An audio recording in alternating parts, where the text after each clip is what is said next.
A Russian passenger jet crashes into the Volga River. Rescuers are stunned to discover that the plane was carrying some of the country's most famous athletes. I've got him all. The Yaroslavl Lokomotiv hockey team is decimated. Nearly the entire team is dead. How can that happen to a team of such young, talented, healthy guys that had so much to offer? The president of Russia demands answers. The Russian government was putting pressure on the investigators trying to get results. Why didn't they lift off? Investigators need to know Rotate. why the jet struggled to get off the ground. That can be the moment, the split second when you might have chosen life versus death. Look what happened here. The reason is almost too simple to believe. What are you doing? Mayday, mayday.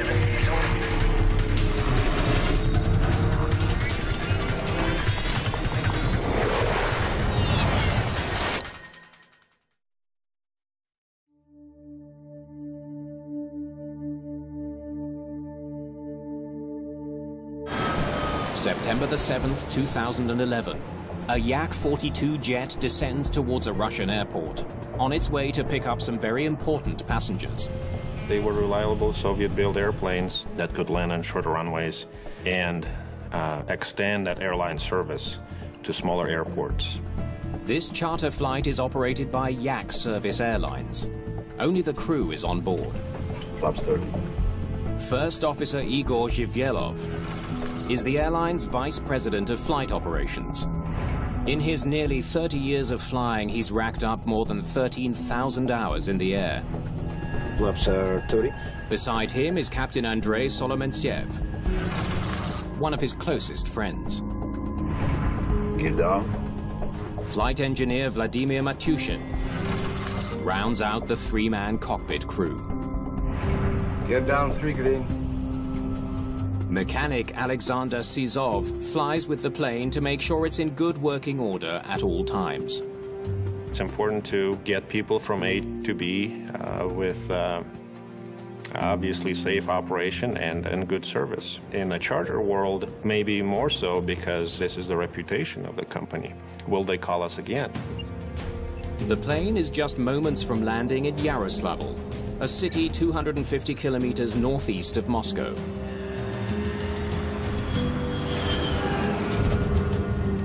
Touchdown into Yaroslavl. It was a little bit rough touchdown, a bounce landing followed. Whoa, a little hairy there. I must be nervous. The president may be watching. Yaroslavl's airport is under tight security. Some of Russia's top politicians are attending an economic forum in town. But it's not politicians who are preparing to board the plane. It is another prestigious group of passengers, the Yaroslavl Lokomotiv hockey team, one of the most beloved sports teams in all of Russia. Their fans were fantastic. They were loud in support of their team, and they let you know when you were the opposing team. Mike Fountain is a former National Hockey League goalie who has played against Lokomotiv in Russia.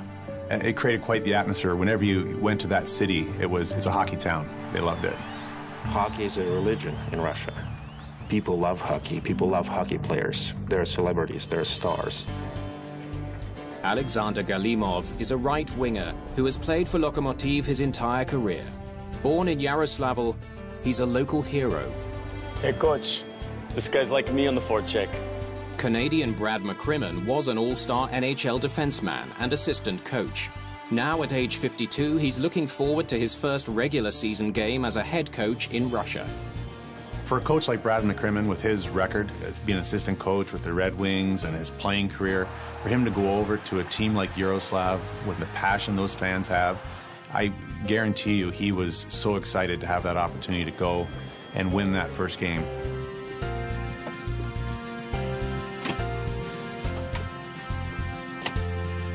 Some of Russia's best players are on this team, including team captain Ivan Kachenko.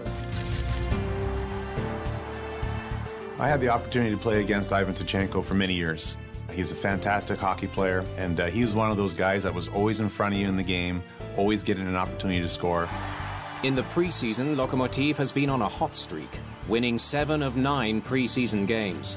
Fans believe this year they have a very good shot at winning the Gagarin Cup.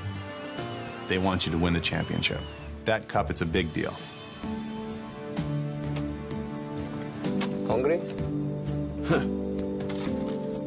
This year, we win it all. Really? Yeah. As a VP with the airline, First Officer Zhivyelov has managed to pull rank in order to fly with some of his heroes.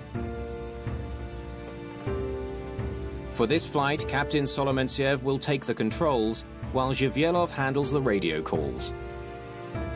The call sign to Noshna? Yaroslavo. Yaroslavo 42434. Request engine start. 42434, cleared to start. The crew starts the Yak's 3 engines. Start number 3. And adjusts the plane's stabilizer for takeoff. How much for you? 9? Maybe 8, I think. 8.5. Flaps and slats in position. The flight is bound for Minsk, 2 hours away in Belarus. For the players, it's the first of many flights they will have to make this season.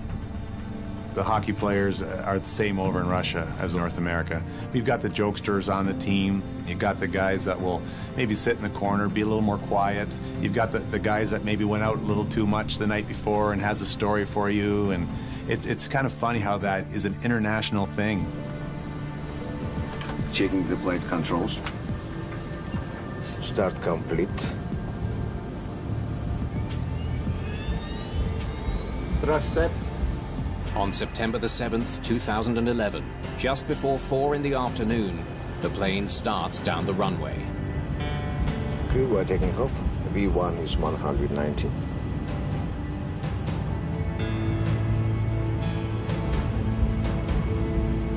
The flight engineer watches the gauges. It's his job to advise the captain when the plane reaches takeoff speed. The engine power should determine just how fast you get, and if it's done properly and the flaps and slats are set right, you will have the right lift generated by the speed to get you off the ground safely, as almost always happens. Rotate. The flight engineer called rotate, and the captain displaced the yoke to rotate the elevators up to about 10 degrees. This would have been sufficient for creating that takeoff attitude and the airplane lifting off. But the plane stays on the ground. Nothing happened. The airplane did not react in any way to the displacement of the yoke. 210. Full power. The captain calls for full power. And again, nothing happens to the aircraft. Some of the passengers sense trouble. Planes in Russia are not up to European and North American standards. And it's a little bit scary for North American and European players going over there. The runway is 3,000 meters long. The crew must lift off before the 2,600-meter mark, or they won't be able to stop safely. You probably set stabilizer too low. That's up.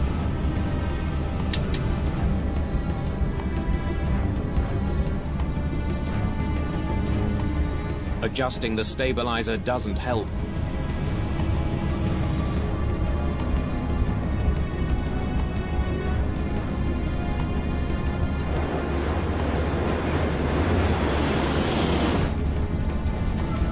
What's happening? You'll be fine. The plane has enough speed and should get airborne. 220. But instead of lifting off, the Yak-42 keeps going. Past the end of the runway. Going off the runway, the end of a takeoff roll, is always dangerous. Full tank of gas, people are still confused. You don't know how far the clear spacing goes. This is a nightmare for every pilot because now the airplane is not flying, and yet you're moving across the ground at 142 miles an hour.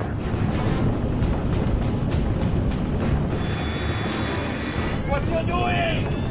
The crew struggles desperately to get the plane off the ground.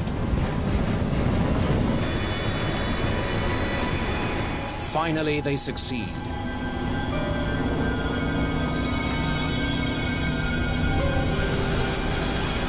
The The plane is airborne, but not out of trouble.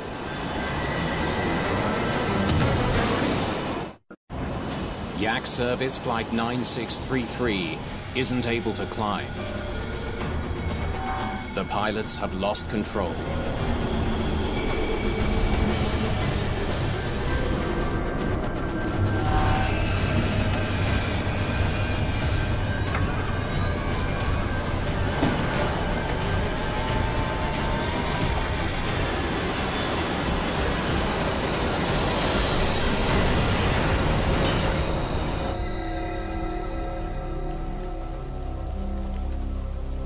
The Yak-42 crashes into the Volga River, less than a kilometer from the end of the runway.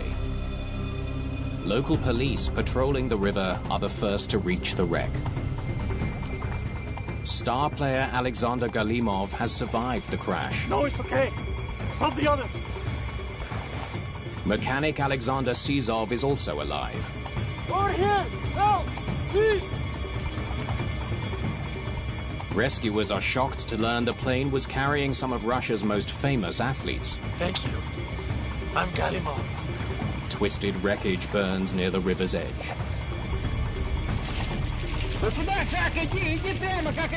Witnesses record the horrific scene minutes after impact.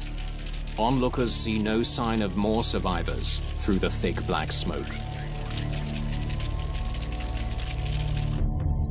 Dmitry Pushkov is a hospital pathologist who rushes to the scene. When we arrived at the crash site, the ground was burned black. Small pieces of wreckage and clothing fragments were everywhere. And in the middle of the field, the bodies of the dead hockey players were stacked. The smell of kerosene was very strong. It tastes sweet. I'll remember it forever. Within hours, Russian investigators are also at the scene. They must figure out what caused this accident. Excuse me. We'll be taking charge here now. James Oberg is an aviation consultant and former NASA engineer. The investigation team had a lot of experience, sadly, because there have been many accidents. But that experience, as it turned out to be critical to actually finding the cause of this particular accident. Their first challenge is to secure the site. Get these people out of here.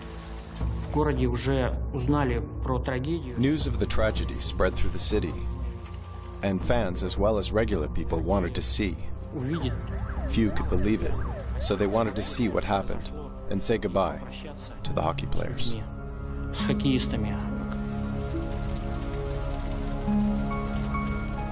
Of the 45 people who boarded the flight, 43 are dead, including the pilots. The Lokomotiv hockey team has been all but wiped out. This was a tragedy for everyone in Yaroslavl. Lots of people knew these guys, not just as hockey players, but personally.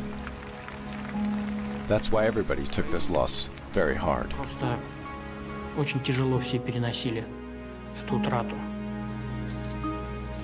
Hungry? Alexander Galimov and the mechanic Alexander Sizov are the only two survivors. They are both put into medically induced comas. I knew that once I checked the players list, I knew I would know players on that team, and it was a tough feeling. Around the world, there's shock at the news. This is one of the biggest tragedies in the history of sport. I think the reaction across the world was first of shock, disbelief. How can that happen to a team of such young, talented, healthy, good family guys that had so much to offer? In Moscow, fans are stunned when a grim announcement interrupts the Continental Hockey League's season opening game. Игроки просили принести вам извинения, что они не видят в такой ситуации возможности. The president of the KHL actually stopped a game that was in progress after he heard about the accident, which was a very touching move. More than 20 people saw the plane's failed takeoff attempt. So what happened? Because the team is so well loved, everyone wants answers. Investigators focus in on a key question. Why couldn't the Yak-42 lift off the runway? 3 factors are essential for takeoff. First is engine power. You need enough thrust to reach takeoff speed. Second is lift. The wing flaps must be properly extended to increase aerodynamic lift. And finally, to achieve the proper angle, the plane's horizontal stabilizer must be angled, putting downward force on the tail and lifting the nose. The investigators examined the wreckage looking for anything that might reveal if the plane was not properly configured for takeoff. Well, looks like flaps were set at 20. On your way down the runway, if your flaps and slats aren't set properly, you may get too much drag. It's a sweet spot of those settings, and they have to be in that region. If they are beyond that region, they will not do what you want. In fact, they'll do things you don't want. The flaps on the wings seem to be correctly extended for takeoff. On the tail, the horizontal stabilizer also appears to be properly deflected. It looks fine. Everything appeared to be normal in terms of the lift. Investigators find nothing to suggest the engines weren't providing enough thrust to get the plane off the ground. You would look at the settings of the engines, the quality of the jet fuel. And those are the things you would look at first, and they did look at them first. Confirmation of the engine performance can only come from the plane's flight data recorder. It's one of 2 black boxes that record every detail of the flight. They may hold the key to understanding exactly what happened, but they've been submerged in the Volga River. Before they can be analyzed, they must be slowly and carefully dried out. Okay. Take them to Moscow immediately. Why the pilots of Flight 9633 could not lift off the runway remains a mystery. There's a second, equally puzzling question. Why didn't they abort the takeoff at the first hint of trouble? The question then is, what decisions should the crew have made? When would they have known enough to choose to abort the takeoff? Meanwhile, a day after one of his nation's worst tragedies, Russian President Dmitry Medvedev visits the crash site. It was high profile because obviously very famous club, and any loss of life is tragic, in aviation especially. And as I mentioned before, hockey is a main sport in Russia, if you will. And if you talk to Russian people, they would tell you, we lost part of a family. 2011 has been a dismal year for Russian aviation. The Yaroslavl accident is the 8th fatal crash so far. Less than 3 months earlier, 47 people died near an airport 650 kilometers north of Moscow. Rusair Flight 9605 slammed into a highway while coming in for a landing late at night. The Yaroslavl disaster has drawn critical attention from around the world. President Medvedev announces that radical changes are needed in Russian aviation. The pressure on a team to investigate this and find the correct answer to it is always high, but when the president of the country comes out and says you're going to have to do it right because the country needs an answer, I'm sure they felt the whole weight of their whole country and of the families of all the victims looming over them. We need to work faster. Investigators desperately need to know what happened during the final moments of Flight 9633. They catch a break when they learn that an airport security camera off the end of the runway recorded the Yak-42 as it finally lifted off. The grainy image could provide a crucial lead. Whoa, whoa. Can you play that again? The video shows that the plane was properly configured for takeoff. But beyond that, it holds no new information, no clue to what went wrong. Okay, they started here. They lifted off here. The plane only needed 1,200 meters to get off the ground. They had about 2,800 plus meters of runway available. That's more than twice the distance they should need. Something kept the plane on the ground when it should have lifted off. The persistent question for investigators is what? They think the plane might simply have been too heavy. Aside from being harder to get in the air if you weigh more, and anything that weighs more is going to be harder to accelerate.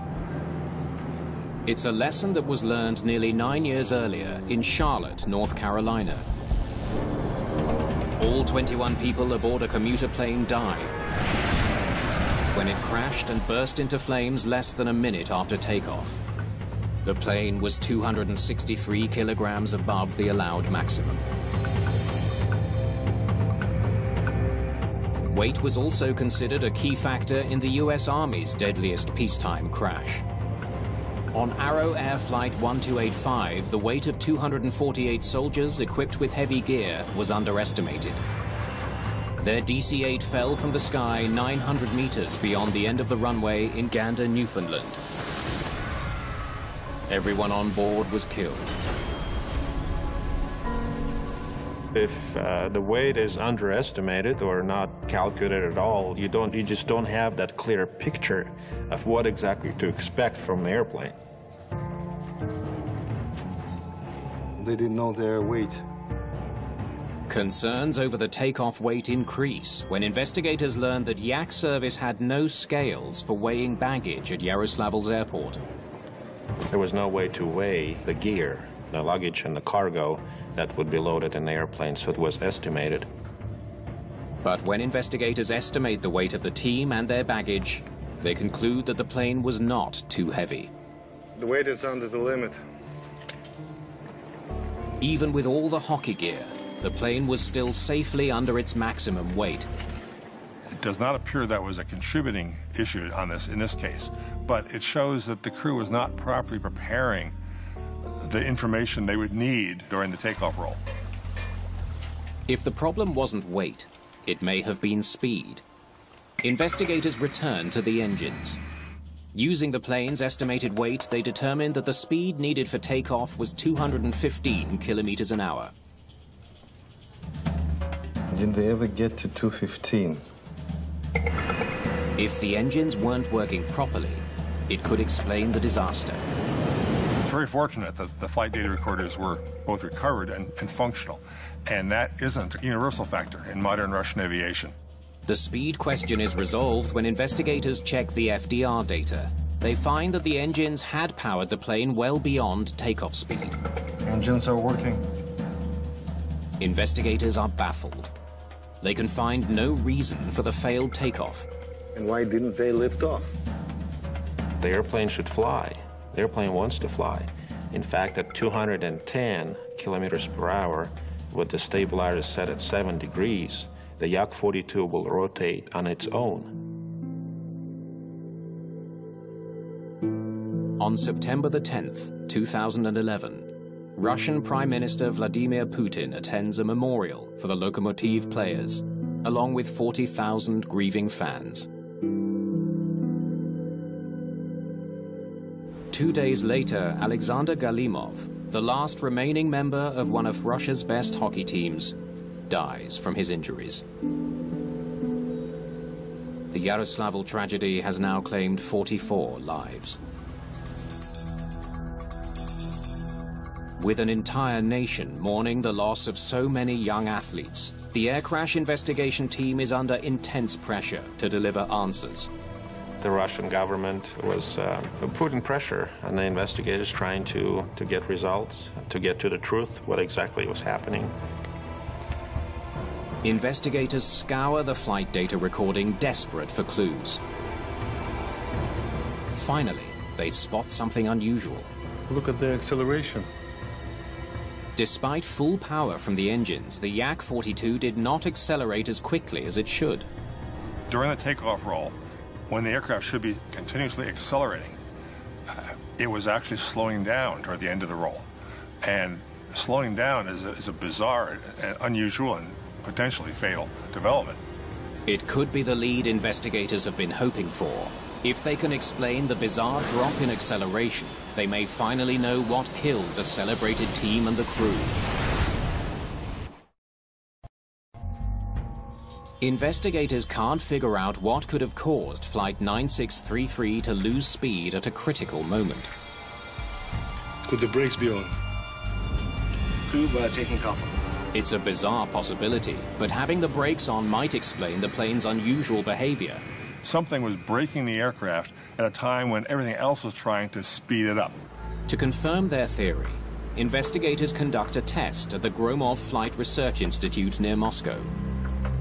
The length of the runway at Gromov is probably around 5,000 meters or so. It's very long. It is suited for test flying. A test pilot will recreate the flight exactly using data from the FDR. First, they try the flight with no brakes applied. We have rotation speed. The test plane lifts off easily just 1,200 meters down the runway.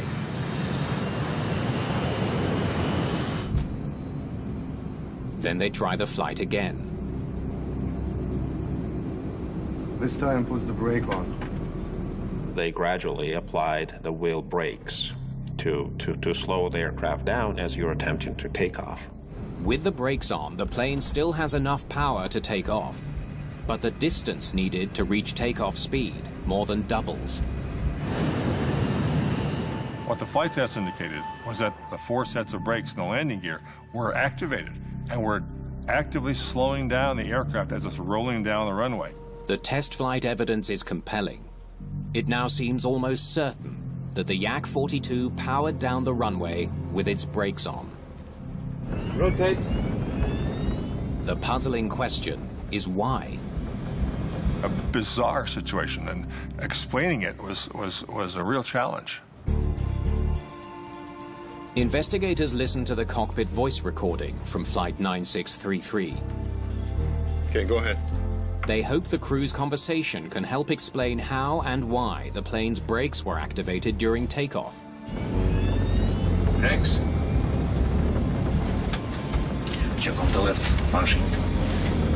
Check on the left, functioning. They hear the crew check the brakes before takeoff. The brake test was fine. It appears that the crew had no concerns about their brakes at the start of the flight. Investigators now wonder if the braking system malfunctioned and activated the brakes in error after the plane began to move. From the media coverage, we know that there were problems with braking system. There is definitely a possibility. Digging into the history of brake malfunction on the Yak-42, the investigative team makes a disturbing find. There have been at least 5 previous incidents involving faulty brakes. But things went really, really south after the collapse of the Soviet Union, and a lot of safety measures and normal training and talented people all went by the wayside. To better understand what went wrong with the brakes, investigators send the wheel assemblies out for testing. While they wait for results, they shift their focus to another unanswered question. Why did they keep trying to get in the air long after? In hindsight, it was clear they should not have. Perhaps the cockpit recording will explain the crew's decision to continue their troubled takeoff. Full power. Investigators listen for the captain to announce their abort speed, also known as V1. Once the airplane approaches the V1 speed, the captain of the aircraft needs to make a decision to either continue takeoff or abort takeoff. But as they approach the critical speed, Crew are taking off. V1 is 190. the recording reveals a disturbing exchange. We need 200 for V1. No, VR is 200. We hear the captain announcing 190 kilometers per hour as a V1 speed, and he's corrected by the flight engineer. No aircrew should be debating critical speeds during a takeoff run. They didn't know their abort speed. The abort speed should have been determined before the plane even started to move. Okay, let me hear the briefing. The departure briefing is a very important part of the flight. It is done and conducted by the captain. It has to be recorded on a cockpit voice recorder. Departure procedure, runway, heading 300, Transition altitude is 700 meters. A captain typically informs his crew of the proper abort speed in a briefing before takeoff. Prior to reaching a speed of, we will reject the takeoff. When he comes down to the V1 speed, it's impossible to distinguish what exactly he's saying. Investigators suspect the crew did not hear a V1 speed either. Prior to reaching a speed of... The three men never agreed on the speed at which they could no longer safely abort takeoff. If you don't have your pre-planned criteria set up, like the V-speed, like other factors in the aircraft, you don't have the one measurable gate that can tell you at this point that you're good or not good. Rotate.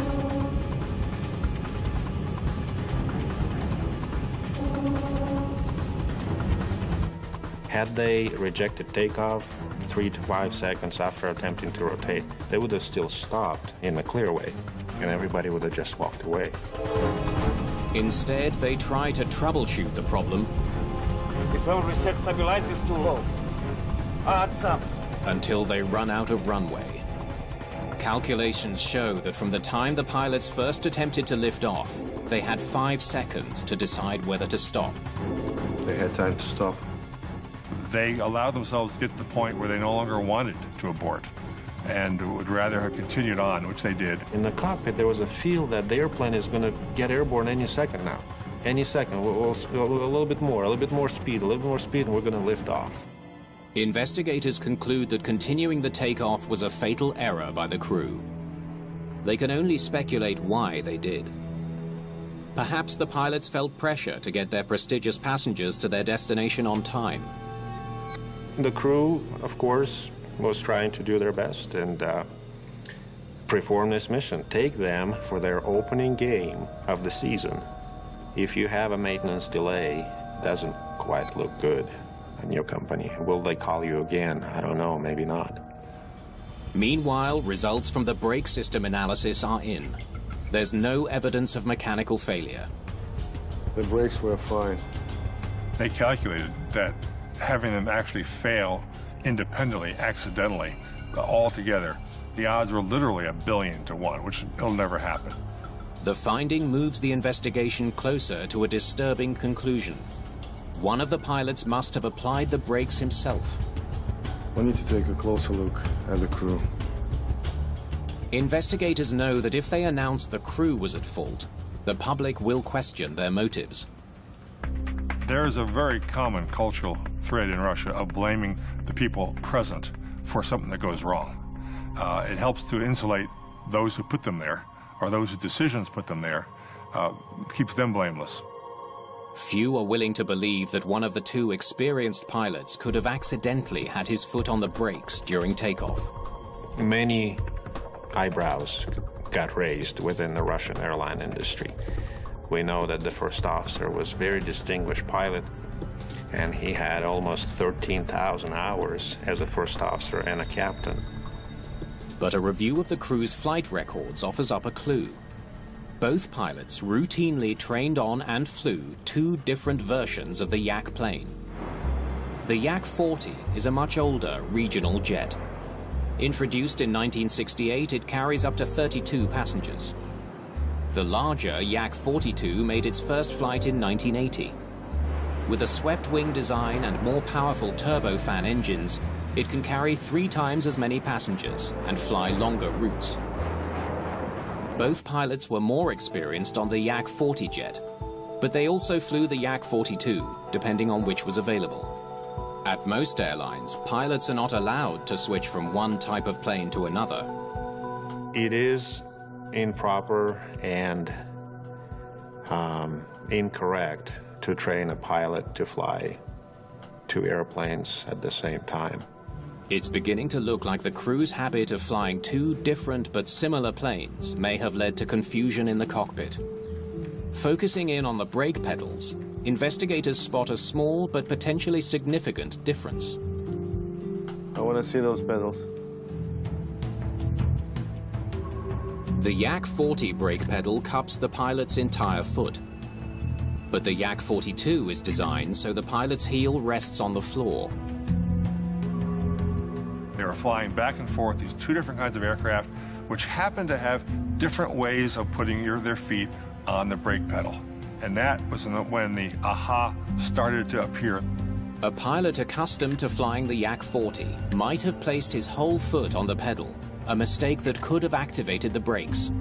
If you rest your feet on the Yak-42 pedals, just like you would on the Yak-40, it is possible to create a pressure on the top part of the pedal and activate the wheel brakes. It is possible. While such an error could, in theory, account for the accident, investigators still have questions. They can't understand why a pilot wouldn't notice his mistake right away. You'd have to put about 10, 15, 20 pounds of pressure onto the pedals. And that is a significant weight. You would think a person would feel that. It's not until they examine the crew's medical records that a possible explanation emerges. First Officer Igor Zhivyelov had secretly been treated for a nerve condition. He should not have been certified to fly. The first officer had a neurological condition where the extremities sort of lose sensitivity. He was losing the sensations in his legs. It was a medical development, it was a slow development, it didn't make him fall down, but it made him less aware of feedback from feelings in his feet.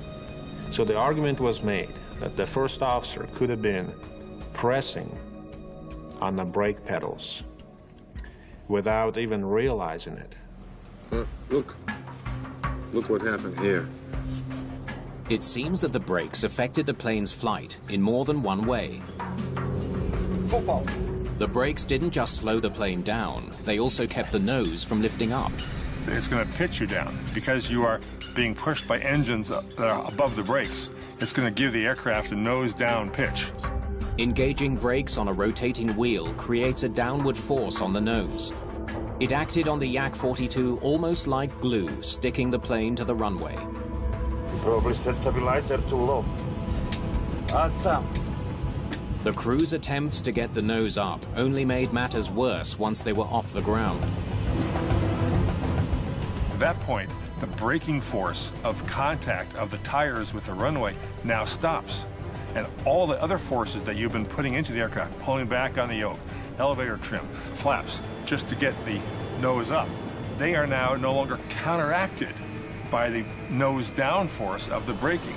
The aircraft immediately goes into a nose up, a high pitch rate, 20 degrees up in about 2 seconds, and you can't stay in the air.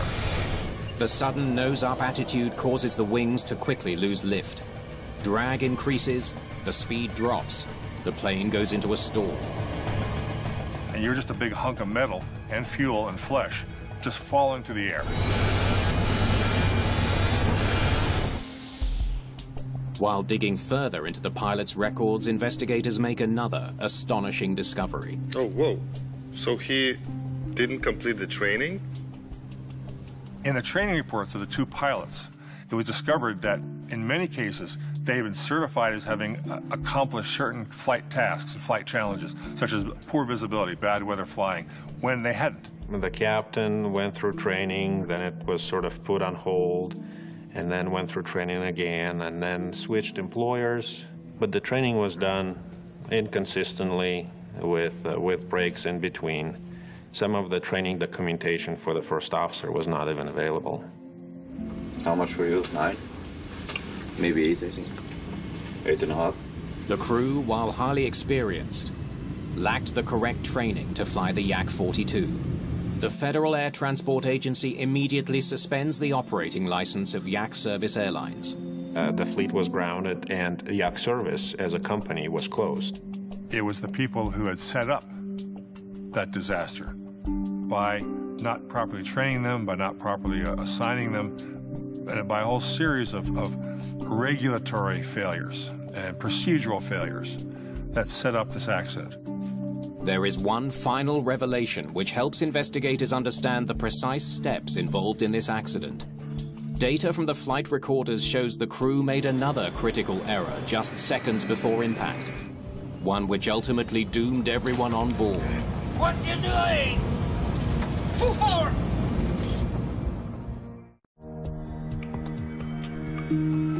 Investigators are puzzled by something that was said in the cockpit just seconds before the crash.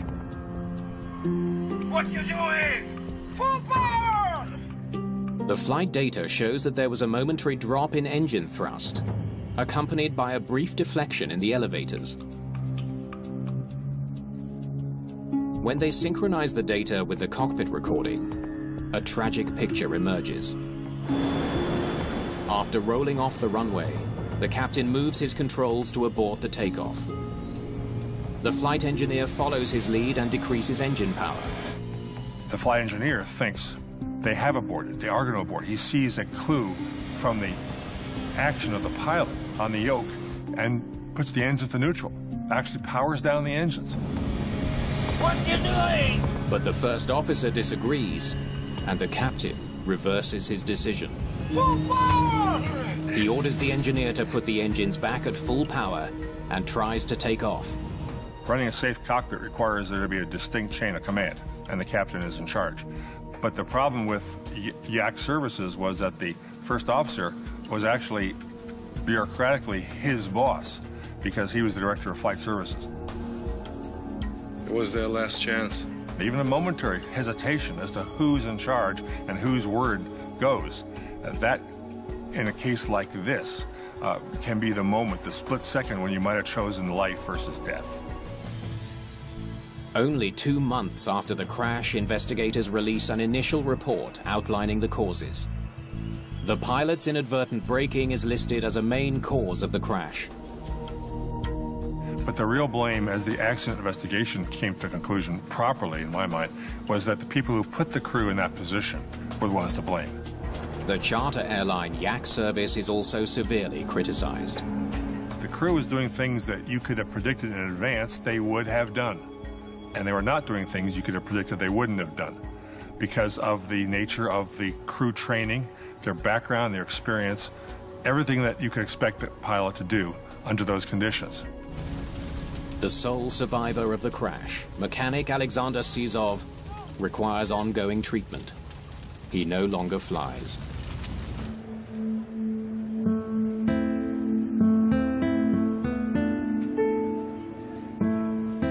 After suffering one of the worst tragedies ever in the history of sport, Yaroslavl Lokomotiv cancels their entire 2011 season. The beauty of the Russian hockey system, I would say, is that they do have a great feeder program with those younger kids coming up. They have a team called Yaroslav 2 that is the next generation that would be ready to make the step.